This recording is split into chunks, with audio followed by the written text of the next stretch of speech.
Monsieur. Oui, pourquoi ratissez-vous cet endroit? Là, je suis en train de préparer ce jardin de pierre. Alors, je nivelle tous les graviers. Ensuite, je vais nettoyer, enlever les feuilles et les herbes. Et puis, je vais ensuite partir de cette image, cette construction.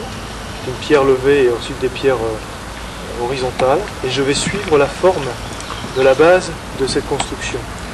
Et je vais dessiner autour, reproduire cette forme, et cela va former des ondes jusqu'aux bambous qui sont ici. C'est un symbole de la verticalité, c'est un symbole de l'horizontalité, et puis c'est une fontaine de pierre. Par exemple, si je prends un caillou, voilà. Et ce caillou, si je le lance dans le lac ici, par exemple, vous allez voir, voilà, il y a donc des ondes qui vont aller jusqu'au bout du lac. Ça signifie que chaque parole, chaque pensée ou chaque acte a des conséquences, des résonances, sans cesse.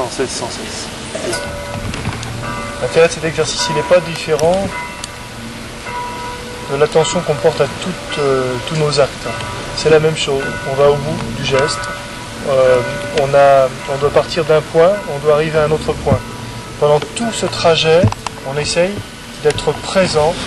À partir d'un point, d'un centre, d'une action, d'un instant de la vie, nous avons différentes conséquences à jamais qui se propagent, comme cette pierre que nous avons jetée tout à l'heure. Eh bien, le nénuphar du bout, les gens au bout du lac ont forcément ressenti cette onde.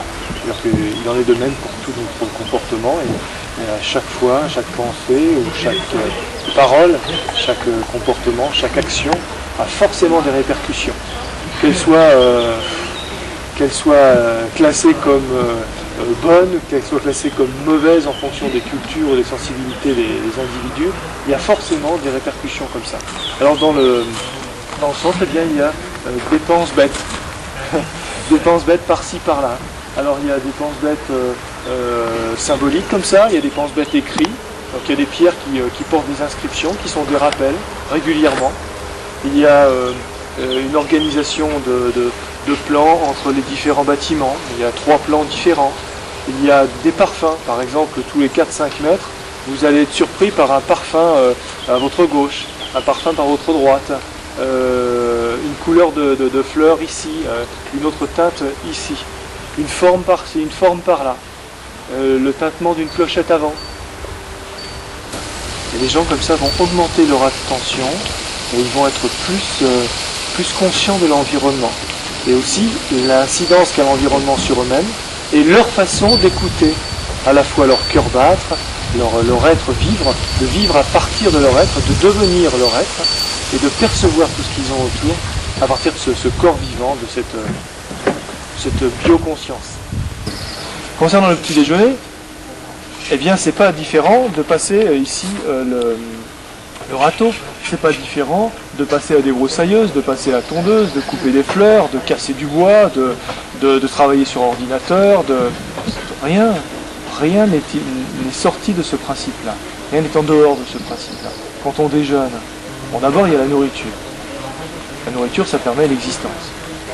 Une tartine, quand elle arrive devant vous, quand elle vous est offerte, eh bien, vous imaginez les millions d'années, les milliards d'années qu'il a fallu pour que les atomes qui composent la tartine existent, soient rassemblés, tous les êtres de l'agriculteur, de la personne qui va chercher le blé, de la personne qui le broie, qui prépare le pain, qui apporte jusqu'au cuisinier, qui coupe les tranches, la personne qui a fabriqué le grille-pain pour faire griller le pain, etc. C'est donc toute une chaîne d'interdépendance qui date de milliards d'années que l'on a dans la main et qui représente la vie. C'est énorme. Alors effectivement, on a une façon de manger. C'est-à-dire une façon de respect de manger, mais pas un truc extérieur. Toujours pareil, à partir de tout le corps vivant, de la moelle épinière, la respiration, et on reçoit la nourriture. Je sens que je respire. On reçoit la nourriture et on l'accueille par le parfum, l'œil d'abord, le parfum, le toucher, le goût, on la malaxe, on la mélange avec la salive pour que ça soit comme une pâte, ça descend dans l'estomac, on est conscient du trajet.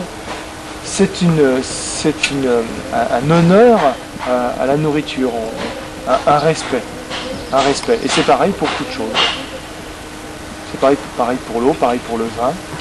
On ne va pas se mettre à penser au trajet, à imaginer un trajet. En plus, on peut être à côté de la réalité parce que une imagination, c'est une imagination. La mémoire a une relativité.